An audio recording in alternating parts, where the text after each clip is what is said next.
Ciri-ciri kelompok yang benar itu bermazhab. Kalau tidak bermazhab bagaimana? Kata para ulama berarti aliran sesat. Ada enggak di negeri kita kelompok yang tidak bermazhab? Ada. Bahkan berbentuk ormas. Bilangnya tidak anti mazhab.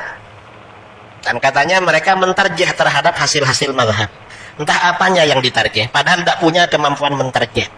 Ini berarti termasuk aliran sesat. Mentarjih itu artinya mengunggulkan. Ini ada. Jadi kalau tidak bermazhab berarti aliran sesat. Ini kata Hadratus Syekh Hasyim Asy'ari. Ada ulama kita ya, Syekh Muhammad Said Ramadan Al-Buti menulis kitab berjudul Al-Madhabiyah Akhtaru Bid'atin Tuhaddidus Syari'at Al-Islamiyah. Kelompok yang tidak bermazhab itu bid'ah yang paling bahaya yang mengancam syariat Islam.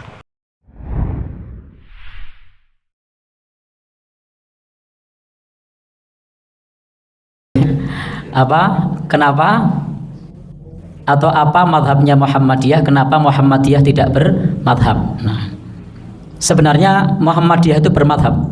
Madhabnya ya tidak bermadhab. Nah, tidak bermadhab itu madhab. Madhab itu pandangan. Jadi madhab itu pandangan. Seperti ketika dalam urusan politik, ketika golput itu bukan tidak memilih, karena tidak memilih itu pilihan. Nah, bisa dipahami gitu? Nah, jadi tidak memilih itu pilihan, memilih untuk tidak memilih. Sama juga di Muhammadiyah memilih untuk tidak bermadhab. Nah, tetapi di Muhammadiyah menggunakan metode tarjih. Nah, sehingga madhabnya adalah tarjih. Pendapat-pendapat yang ada dari ulama-ulama yang sudah ada itu dipilih pendapat yang kuat. Sehingga di Muhammadiyah nanti akan kita jumpai pandangan-pandangannya lintas madhab selama dalilnya kuat. Kemudian di situ ada kajian atau sidang dari majelis tarjih, maka nanti majelis tarjih akan menentukan pandangannya.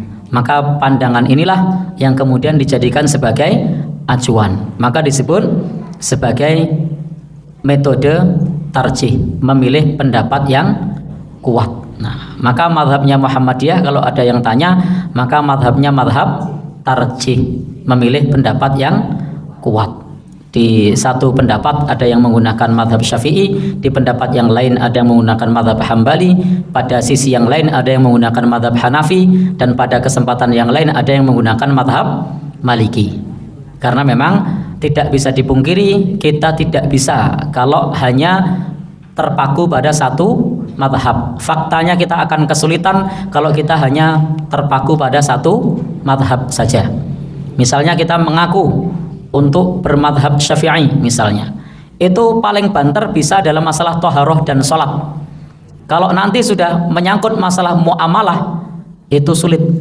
Bagaimana misalnya kita di minimarket mau beli dengan madhab Syafi'i, beli tanya harganya dulu, sepakat deal, baru bayar pakai ijab kabul. Saya beli, saya jual. Kasirnya meneng wae.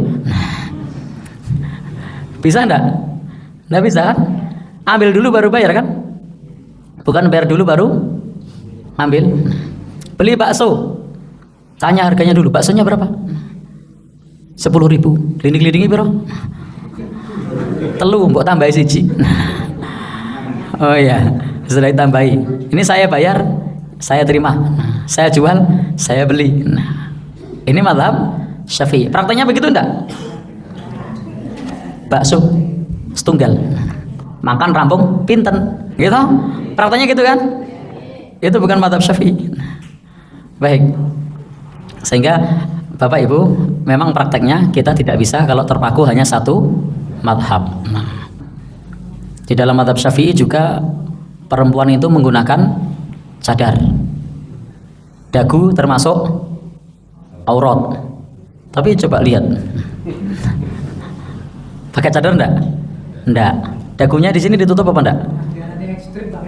Yo, mah diarani ekstrim yo toh. Jadi ya gitu. Jadi kita tidak bisa untuk terpaku pada satu madhab. Baik, sehingga disinilah Muhammadiyah memilih tarjih, memilih pendapat yang kuat. Nah, tarjihnya Muhammadiyah itu dengan menggunakan kerangka namanya bayani, burhani, dan irfani. Jadi menggunakan bayani, burhani, dan irfani. Tekstual, kontekstual, dan hati nurani. Jadi itu yang dipakai di tarjih Muhammadiyah. Tekstual, kontekstual, dan hati nurani. Nah, baik, itu kalau terkait pertanyaan apa madhabnya Muhammadiyah. Jadi Muhammadiyah bukan tidak bermadhab. Muhammadiyah tetap bermadhab. Madhabnya apa? Tarjih, memilih pendapat yang kuat. Nah, maka di pimpinan itu ada namanya majelis tarjih, yang di situ terdiri dari para ustadz-ustadz yang pakar di bidangnya untuk bisa membicarakan, memusyawarahkan segala sesuatu yang terkait dengan perkara-perkara yang perlu disidangkan. Nah, bisa dipahami nggih? Jadi tidak lantas tidak bermadhab lalu sak penae dhewe, tidak, tapi di situ ada para ulama yang menguatkan pendapat-pendapat yang nanti akan dikuatkan dalam sidang majelis tarjih. Allah alam bisawab. Assalamualaikum warahmatullahi wabarakatuh. Sampai jumpa kembali di World Islam Channel.